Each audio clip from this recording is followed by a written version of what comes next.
इंतजार। दिन भर रिक्शा खींचते खींचते पसलियों में दर्द हो गया। भूख भी जोरों से लग गई। रामू थककर चूर हो गया।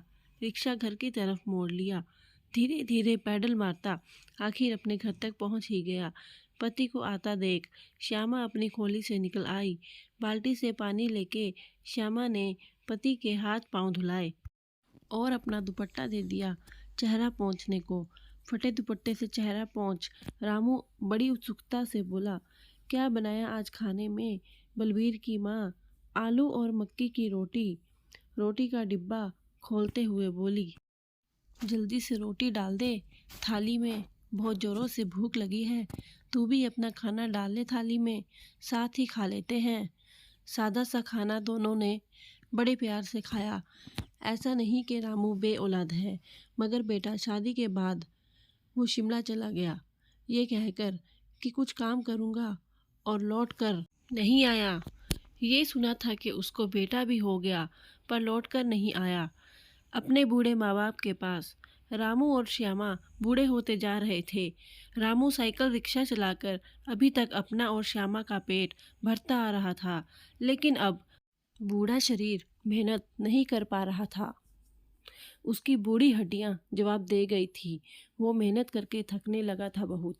श्यामा भी पहले दूसरों के घरों में बर्तन मांजने के काम में जाया करती थी, पर वह भी बूढ़ी हो चुकी थी। कमजोरी से चलते चलते चक्कर आ जाते थे। उसे तो रामू ने मना कर दिया कहीं भी काम करने को, पर खुद मेहनत करता रहा। कड़ाके की ठंड पड़ रही थी। बूढ़ी हड्डियां ठंड से अकड़ गई थी। घर में खाने को कुछ न बचा। हिम्मत करके वो रिक्शा लेके चला कि कुछ तो मिलेगा जिससे पेट भर पाएगा दोनों का। कई दिनों से श्यामा भी बीमार पड़ी थी। रोटी नसीब नहीं हो रही थी।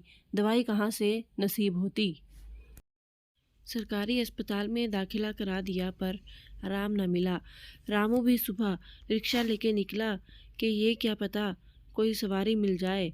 सीने में दर्द उठा और एक हिचकी के साथ ही उसका दम निकल गया।